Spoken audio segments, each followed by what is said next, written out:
We paid $402 billion in interest last year, the U.S. government did. Well, you know what that could buy? The U.S. government's interest on the debt would have paid for 3 years of all global gold and silver production. So that just goes to show you how insane the system has become. Hey friends, welcome back. I am so thrilled to have on the line Steve St. Angelo from SRS Rocco Report. He's one of the most lucid analysts in the independent media today. And Steve, first of all, welcome back. And second of all, thank God you're here because I have some very important questions to ask you about the decline of the U.S. economy. How are you? I'm doing great, Sean. Thanks for the invite, and I'm looking forward to talking with you. I know some of the analysts out there, I hear that they're having some trouble finding things to talk about, but that's the exact opposite trouble or problem with me. There's just way too much. We can talk for hours, so let's start. Okay, here's where I wanted to start. You do some extraordinary real digging and reporting as to what's going on behind the scenes, the thermodynamic oil collapse that's coming. In this latest article, delusional mainstream media distorts the disaster and reality as we head over the cliff. I want you to outline some of the most important things from your recent article, and then let's get into this thermodynamic oil collapse.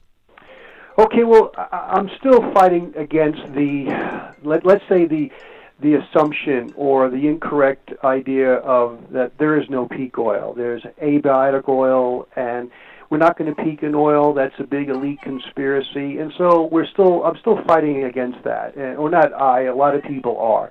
So that is a ideology out there that at some point in time will disappear because just like the Earth, people thought the Earth was flat or that the Earth was the center of the solar system, it wasn't. And so it took science a while to get the whole world to understand that. Well, this is the same thing what's going to happen with peak oil and the falling energy return on investment.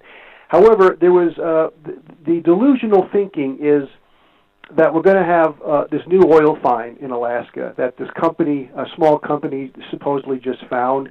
They say it's between 6 and 10 billion barrels, but according to their analysis, they can only extract about 3 billion barrels at the best case scenario for them. And in my article, I showed that if they could extract it, that's only about less than 6 months' supply for the United States. Or it comes out to be a whopping 1.5 months' supply for the world of oil. So it's really not that much.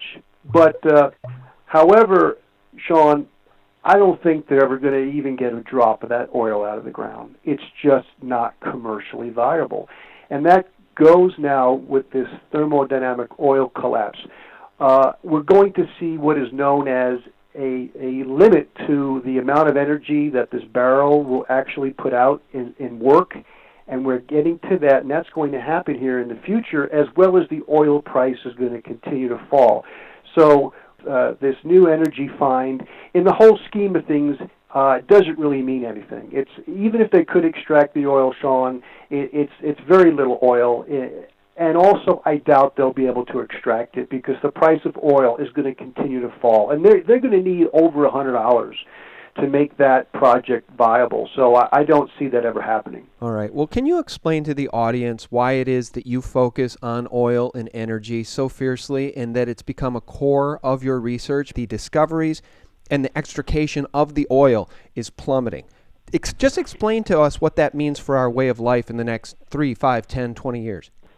Okay, before I say that, Sean, humans early on, when we were simple farmers, we had an innate understanding of the energy return on investment. And I was speaking with Louis Arnoux out of France, who was one of the gentlemen that did the research on this thermodynamic oil collapse. And the farmers back then, they didn't consider farming as in how many acres they owned.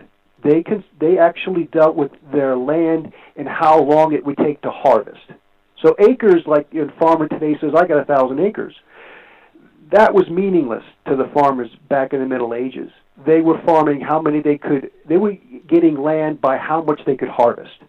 And there was a reason for that. So the early farmers, the early humans, when we were living off the land, we had an innate understanding of the importance of how much energy it took to create the food, which was our energy. as we moved to the cities and we started having a lot more agriculture, people in the cities forgot this. They just no longer dealt with it. So what happened? We had supply and demand. And that's where the economic principle of supply and demand came from. And so when more energy, as in cheap like coal and wood, coal, and then oil came on the picture, and as the technology advanced, well, we really forgot about this energy return on investment, or how important energy is, the basic principle that drives our economies. We totally forgot about it. Very similar to when Nixon dropped the gold dollar peg. Americans totally forgot about gold being the actual monetary source of economics. So not only are Americans suffering from 45 years of fiat monetary amnesia, most people in the world have no idea that energy is the driver. And as Lewis says, it's like they think the tooth fairy runs everything, and it isn't. It's the energy. So the issue is this. The energy return on investment has been continuing to fall, and these gentlemen have actually designed a model. And Bedford Hill was the first person to put this model together, the Hills Group, which was, he was a project manager of about 5 or 6 engineers, and they spent over 10,000 hours designing this model to find out what would happen with oil since we started producing it. And what happens is there's the amount of energy in a barrel of oil, Sean, in 1900 is the same amount of energy as it is today. The problem is the second law of thermodynamics states that it takes more energy in time to produce that oil. With anything. And they have created a formula, a calculation, a model to see this. And within 10 years, they're saying in a decade, there will no longer be net energy available to the economy that we could use it. It'll be a net zero gain. And we need, let's say, consumers. The economy needs that net energy to make cars, build homes, and et cetera. So when there's no net energy, well, you can fire all the economists, because then there's no supply and demand. Mm-hmm. So I used to think, like most economists still think, that supply and demand is the basic fundamental principle of our modern society and economy. It's not. Thermodynamics is. Supply and demand only can happen if there's surpluses. Well, we've had a lot of surpluses, Sean, because when we first started tapping into oil, there's serious surpluses. Most of the energy that we took out of oil was all net energy. We had a lot of profitable oil. Back in the 1900s, 1930, it only took 1 barrel's worth of energy to produce 100 barrels of oil for the U.S. Industry. We had 99 profitable barrels. Shale oil comes at 5 to 1. So there's only 4 now. Now, in 1920, according to the scientists studying the EROI, Sean, we were finding 1,200 barrels of oil for the cost of the energy in 1 barrel. Now it's less than 5 to 1. So if you look at the numbers, and if you look at the math and the science, peak oil and abiotics, people who don't believe in peak oil or the abiotic theory, that's totally discounted now. But they don't look at the information. They don't look at the data. So what is the problem now? And I'll conclude here. Our economy, our complex economy that is agriculture, that is transportation system, bridges, roads, infrastructure, water systems, sewage systems, telephone, internet, and then we have to include healthcare, education. All that devours oil. It needs profitable oil. It needs nearly 20 to 1. Well, 5 to 1 shale does not allow us to run the system, Sean, which is why we've been importing oil from Saudi Arabia. They had high energy return on investment oil, but that's been falling too. So where do we make up the difference? As the energy return on investment fell ever since 1970, we've added debt. And now the debt has gone exponential, and it can't be sustainable. So this is the predicament we're in. I will conclude by saying all the symptoms of monetary printing by the Fed, the debt, all the shenanigans by the elite, all the propping up of the market, all of that is basically to offset the falling energy return on investment. And now they're getting to the point where they can't do it anymore.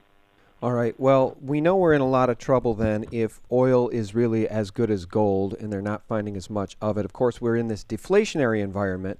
You're saying that when demand returns, if and when the economy, the global economy ever recovers, oil, since we don't have zero-point energy, and we can talk about these WikiLeaks Podesta emails, which actually mention zero-point energy, if you'd like. I find it fascinating. But until we get new forms of energy, we are stuck in this old paradigm, this quote-unquote fossil fuels paradigm. I don't believe they're from fossils, but nevertheless, oil and gas and coal, that's the paradigm we're in. And against the backdrop of everything you've just said, Steve, as you well know, the United Nations and Agenda 2030, Agenda 21 policies want to move us toward a world in which we don't even get to use those old technologies to provide the energy we need.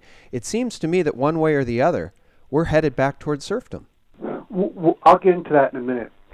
Just to give you data points, and you know, when you look at the real numbers, they don't lie. The world spent a lot of money last year, and we found 2.9 billion barrels of new oil, supposedly. Well, that's great, but we consumed 10 times that last year. We consumed 29 billion. Now, how sustainable is this? This year, it's going to be even worse. So, Sean, we're living on past reserves, we're living on past exploration, and the problem is now the oil companies, the major oil companies, they realized this at the end of 2013. They needed 120 for their big new projects, a barrel of oil. That's what they needed. They weren't getting it. After 3 years, we were getting 100, maybe a little more than 100, but we weren't going to 110 or 120. And they needed 120. So they started cutting exploration big time at the end of 2013. It wasn't until the middle of 2014 did the price of oil really start to fall. And let me tell you this. Again, the grand conspiracy is, and Lindsey Williams talks about this. He continues. I like the man. He seems like he thinks he's doing the right thing. Yeah, I think his heart's in the right place. It is, and so I don't fault him for that. But he said he's hung around the elite and the oil industry, and they are manipulating everything. It's a big conspiracy. Well, that would be fine if the oil companies were making money hand over fist. Now, in 2011, after ExxonMobil, ConocoPhillips, and Chevron paid their capital and dividends, they did have $16 billion left over, which is pretty good.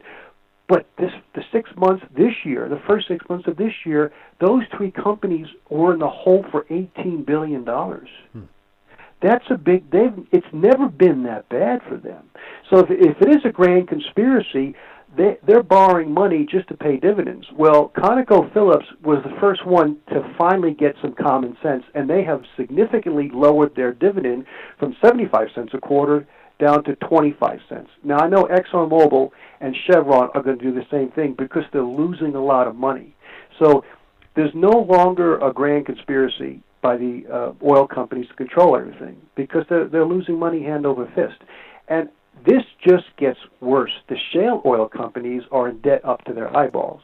They're not making any money at all. Matter of fact, their debt has exploded in the last 7 years. Mm-hmm. So if you look at the information, Sean, I'm looking around, and I don't see a grand conspiracy here. I see a disaster. Mm-hmm. And unfortunately enough, people don't understand that. Yeah, I see the disaster too, and it helps to have you articulate it for us because those of us who are paying attention to the monetary malfeasance of the Federal Reserve and the central banks can see the disaster through the papering over. We know what's going on with the money printing and, again, those derivatives. But let's stay on point here as it relates to we the people in the United States. Obama's final budget explodes deficit to $590 billion. This was reported back on August 29th. The real number now is probably even higher than that. It represents a 35% increase, and it brings debt held by the public to the highest share of GDP in this country since 1952. Steve, what does the disaster of U.S. deficits and debt mean for gold and silver? They can't suppress it forever. What does this conversation eventually lead to for gold and silver? Yeah, and I agree. I wrote an article about that. And before I get into that, the bonds, the bonds out there, government sovereign bonds that have negative interest rates, have doubled in 6 months from 6.5 trillion to over 13 trillion. I think it's 13.5 trillion. Wow. That have negative interest rates.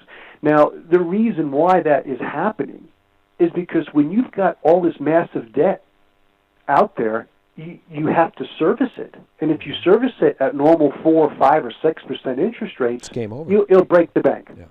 So that's the reason why everyone's going to zero interest rates or negative. Now, if we look at, and I wrote this article called Must-See Charts, the U.S. Government Financial Disaster versus Gold and Silver, I just took the interest on debt we paid last year, which was $402 billion, 10% of our supposed $4 trillion budget. That's what we spent. I think we spent a lot more than that, but that's what they say. So we'll take that number. We paid $402 billion in interest last year, the U.S. government did. Well, do you know what that could buy? Total global gold and silver production last year cost $136 billion, Sean.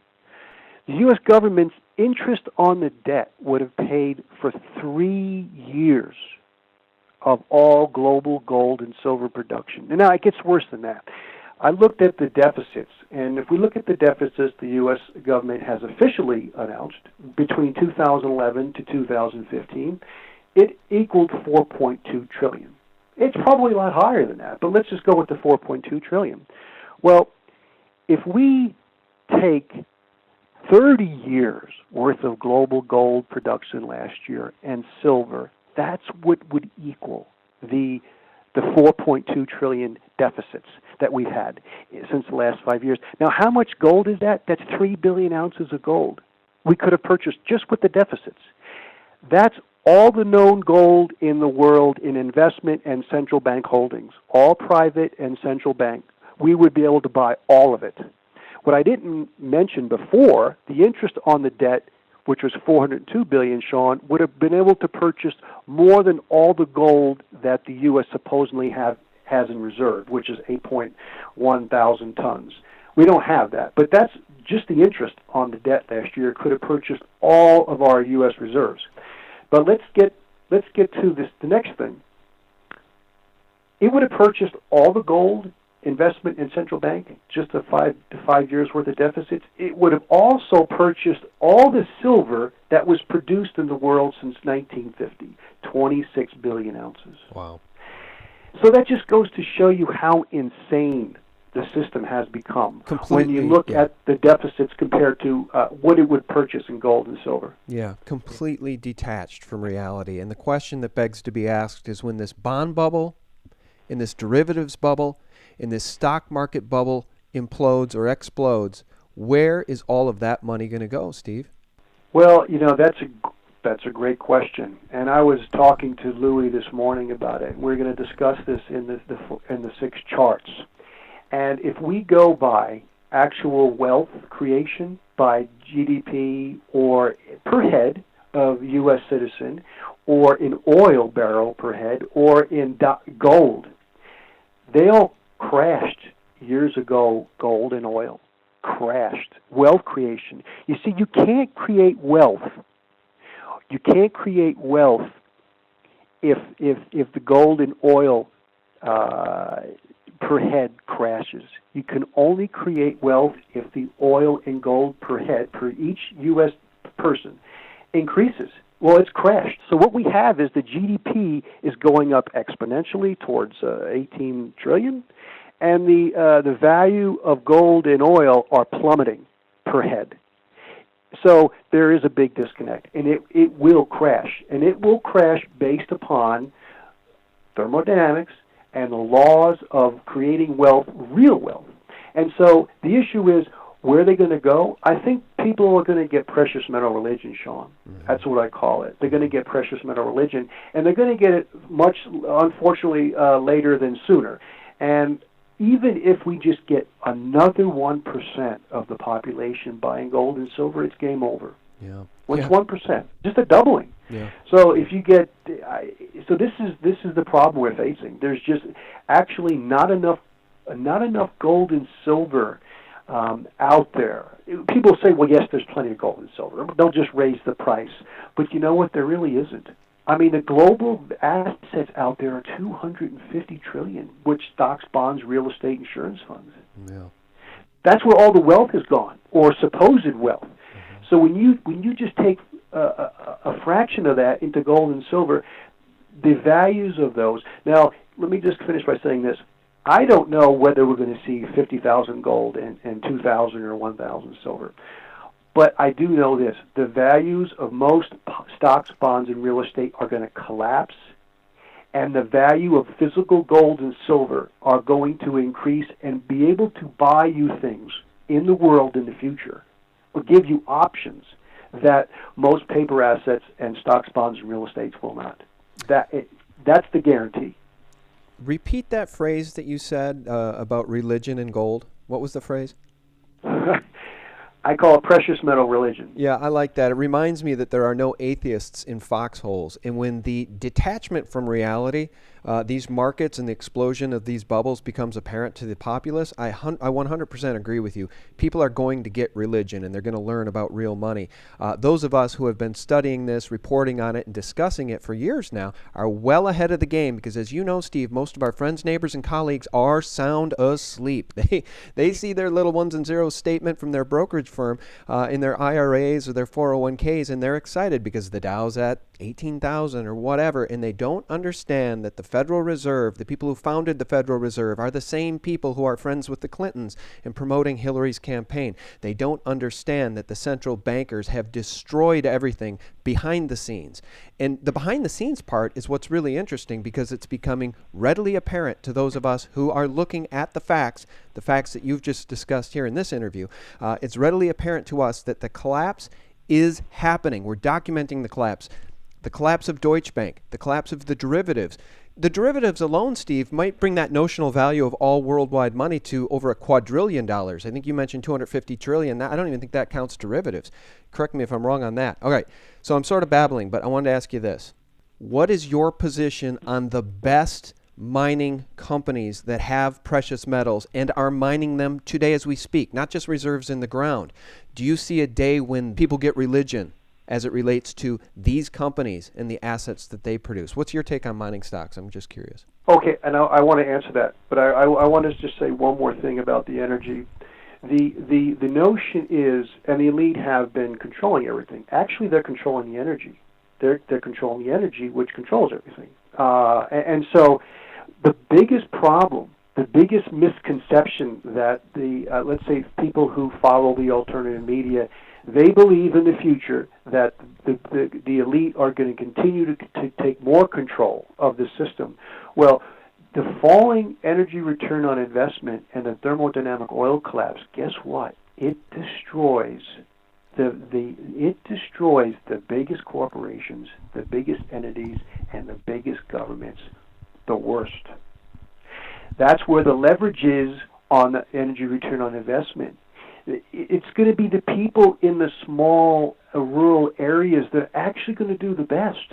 Because if you and I went out to our garden, Sean, and we produced our own crops, it's a energy return on investment of 5 to 1. It's pretty profitable. Our modern agricultural processing, harvesting, and distribution system is a huge net energy loser of 1 to 10. We're burning 10 calories of energy to put 1 calorie of food on the dinner plate. Mm-hmm. It's a disaster. So what I'm trying to tell your listeners, don't fear the elite, because the elite are going to be taken out. Because the thermodynamic collapse is going to hurt them the most. And so now getting back to the mining industry. Can I say one thing? I do. It's heartening to hear you say that because, of course, we all hope that the elite meet their just ends, and sooner than later. God knows the elites seem hell-bent on taking us into World War III with Putin, a war that nobody other than neocons and these elite central bankers seem to want. But I just want to say, your information, the information you just shared about how this thermodynamic collapse is going to hurt the elite the most, seems to be congruent with a lot of the things Cliff High's WebBot research has been indicating will happen. Let's see how it plays out, guys, but maybe there is a happy ending for humanity here. And if Steve's right and the elite get hurt the worst, that means bad things for the banksters. All right, now mining stocks, your take. Okay, this is one of those. I always value the physical metals first, gold and silver. That's the number one thing to own is the physical metals. No paper, physical metals, no leverage. Now the next thing is the miners. I actually wrote an article today about the copper mining industry. The two top copper miners. They're in big trouble. So I'm not much of a believer in the base metals. They're not going to do that well. However, there's a good chance that especially the silver miners, and the reason why the silver miners, the primary silver miners, and there's not that many of them, Sean. I follow about 12 of them, and they actually trade on the New York Stock Exchange. I follow about 12 of them, and there are more, like Fresnillo out of Mexico, but they trade on the London Stock Exchange. So I really don't follow them, but the thing is, the primary silver miners will actually, I think, turn out better in this thermodynamic oil collapse for a while because it takes so much less energy to produce silver. It takes 120 times less liquid fuel to produce an ounce of silver than it does to produce an ounce of gold. And I've done the calculations, checking Barrick, Newmont, the top gold miners.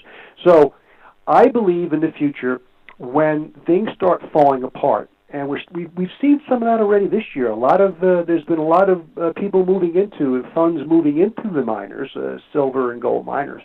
It's been a sell-off recently, but I think we could see a big movement in the precious metal miners, whether gold or silver. And I do favor the primary silver miners more than the gold miners. Mm-hmm. And I can't guarantee what's going to happen, but there's probably a good handful of those.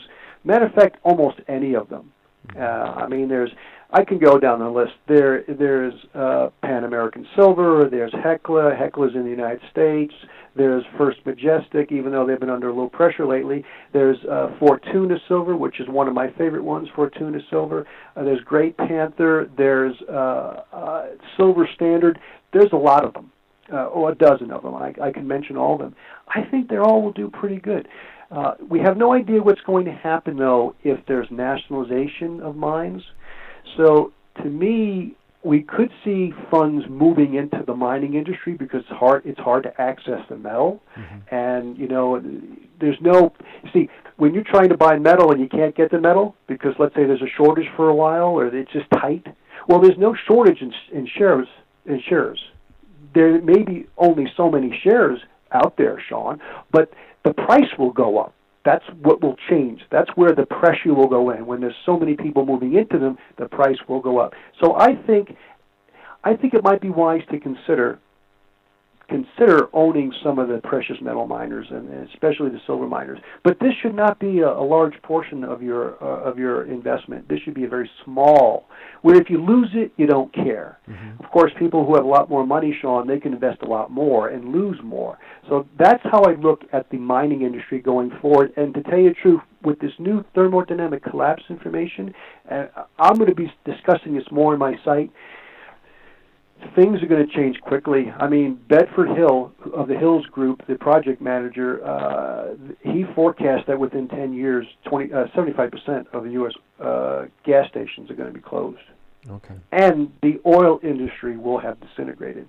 And we have to remember, even though there's still coal, and there's still hydro, and there's still natural gas, and solar and wind, they don't do much, unfortunately.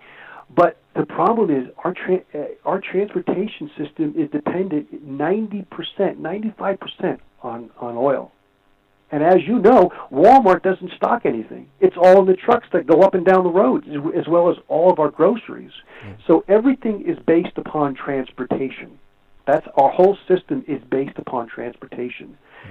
And when that falls apart, the system crashes. Because we're a just-in-time inventory system. That's right. So that's the big problem that people do. Even though they say, well, we'll just build batteries, we'll have electric cars, it's never going to happen. Yeah. To run one semi-tractor trailer loaded 80,000 pounds of food, you need a 70,000-pound battery. It's not going to happen. We don't have the technology for that. However, Louis Arnault does have some interesting technology called Ngeni, and we'll be discussing this during our interview. And of all the technologies I've looked at, Sean, his technology is the only one that may help solve our problem, because his technology is the only technology that is taking away all the inefficiencies of our energy. Because when you have coal-fired plant, of the 100 units of coal that's created, very little bit of that actual coal that burns electricity, it's all lost before it even gets to the homeowner or the manufacturing plant. It's very inefficient. This goes with combustible engines and everything else. Solar is very inefficient. Wind is very inefficient. The grid is very inefficient. However, Louis Arnaud's Ngeni technology actually takes away a lot of that inefficiency. Mm-hmm. But unfortunately, we're getting to the point where it's becoming too late to solve the problem, and it may not be able to be solved. So the last question you asked me, what happens here? Where do we go from here? And I was talking to Louis this morning. He studies this one gentleman. His name is Latouche. We have two choices. We either degrow ourselves out of this. We have to. We can't grow infinitely. We can manageably degrow ourselves out of this, and this new technology may be a way to do that. Or the second option is barbarism. And it looks as if we're probably going to suffer a combination of both, depending on where you live. Yeah, I worry about that, and everybody knows what's going on in Venezuela, where the conditions have become completely untenable in the face of the collapse of their currency. And if you don't mind, I would just like to use this term from my friend Kev Baker. He uses the term woo-woo. Can we just, in the last 5 minutes here, just discuss a little woo-woo? Are you okay with that? I know you're a straight shooter, and I really respect your research, so I don't want to get too far off track here with zero-point energy, but I do want to say this as it pertains to technologies that can help humanity. There are very smart people out there that seem to really care. If you want to watch an interesting documentary, watch Billions and Change. It's about Manoj Bhargava, the founder of 5 Hour Energy, and his efforts to bring new technologies, to bring energy to the third world, which according to Steve here may soon be us, and we could use some of these technologies as well. If you want to see a billionaire who seems like a very good guy doing good things, standing in stark opposition to people like Bill Gates and Warren Buffett, check out Billions in Change. All right, you ready for the woo-woo, Steve? Sure. All right, here's the woo-woo. WikiLeaks Podesta emails mention zero-point energy. Now, supposedly, this is from Apollo 14 astronaut and the 6th man to quote-unquote walk on the moon, Dr. Edgar Mitchell, to John Podesta. And he writes, now you tell me, is this propaganda, or are things starting to leak out because the elite see what's coming, some of the things you've described, and are terrified? Here's the quote. Dear John, because the war in space race is heating up, I felt you should be aware of several factors as you and I schedule our Skype talk. Remember, our non-violent ETI from the contiguous universe are helping us bring zero-point energy to Earth. They will not tolerate any forms of military violence on Earth or in space. The following information in italics was shared with me by my colleague Carol Rosen, who worked closely for several years with Wernher von Braun before his death. Carol and I have worked on the Treaty on the Prevention of the Placement of Weapons in Outer Space, attached for your convenience, end quote. Now, you want to talk about woo-woo. Supposedly, this is from Edgar Mitchell. We don't even know if this email is real, but it's part of the Podesta WikiLeaks email leaks. And he mentions zero-point energy. So many of us have believed for a long time that the powers that be have been suppressing forms of energy that are far better than these carbon-based forms of energy like oil. What are your thoughts on any of that? What are your thoughts that potentially the elite, the breakaway civilization described by Catherine Austin Fitts and Joseph P. Farrell, what are the chances that these people have harnessed or are in the process of harnessing zero-point energy? And is there a chance they'll ever release it to we the people? That's an entirely separate interview. I think we need more than 5 minutes for that, don't we? Yeah, I think this is the issue. We can't know everything, and there has to be some other intelligent life in the galaxy. That being said, I look at it this way. If there is zero-point energy and the elite don't want us to get it, we're not going to get it. So collapse is coming. That's just logical. So the other option is there isn't 0 point energy, and the collapse is coming. The collapse is coming regardless. Right. I hate to be that way. Right. Now the thing is, if the elite have been controlling things for hundreds and thousands of years, I mean, there have been times it's been more local. Yeah, it's been more local, regional tribes and tribal kind of events, but especially in the last 500 years, it's more the elites, especially the banking system that came out of Europe, started to control everything. So, yeah, so even if there is 0 point energy, I don't know if there is or not. I haven't seen enough evidence of it, and actually I'm going to ask Louis Arnaud because 0 point energy would have to adhere to the law of thermodynamics. And so, again, if they do have it, they're probably not going to allow us to get it. And I don't know what this 0 point energy would entail, because you've got to be able to use it. You have to be able to create some kind of actual model or some kind of actual technology, and that takes time. Mm-hmm. And so I don't think you're just going to put this little tiny 1-inch thing, box in your car and it'll run forever. There has to be some kind of logistical way of bringing this new 0 point energy into the market, and this is the issue, Sean. This is the issue, even with possibly Louis Arnaud's and Jenny. There's a logistical problem of bringing this stuff into the market, and the longer we wait for whatever works, the closer we are to really collapsing, because, again, the oil is the most important energy in our system. If we were just sitting around, didn't have transportation, we were living locally with coal-fired plants and hydro, we wouldn't be concerned with oil, but we were traveling all over the place. And so I don't know if that best answers your solution, but I'll tell you what, during my interview next week with Louis, I am going to ask him that exact question, what he thinks about the idea of the 0 point energy, and if there's a chance of it, if it's real, or his opinion. So I definitely would love to do that. Okay. One of the other reasons I bring up the 0 point energy thing is because the increasing sightings of UFOs around the world, captured on smartphones, etc., seems to be rising exponentially, and some of the footage really suggests that it's either off-planet life visiting this planet, or it's terrestrial vehicles that we're not being told about. But I think that is the interesting question of all of these sightings of unidentified flying objects around the world. How many of them are of terrestrial origin? And if any of them are of terrestrial origin, it definitely speaks to a technology far advanced from the one that is now public-facing. Thanks for having this woo-woo conversation with me, Steve. I really appreciate it, and I appreciate your intellect. Thank you.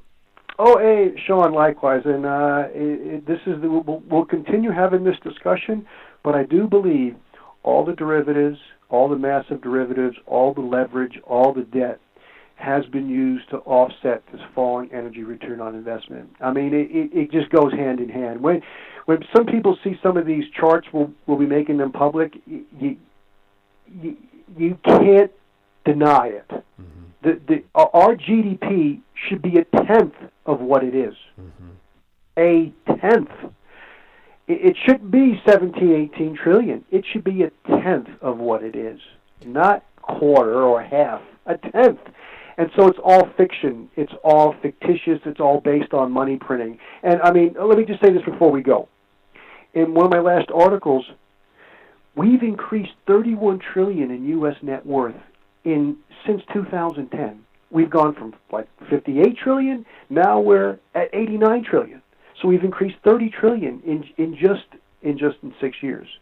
Well, our energy consumption is the exact same. It's actually less.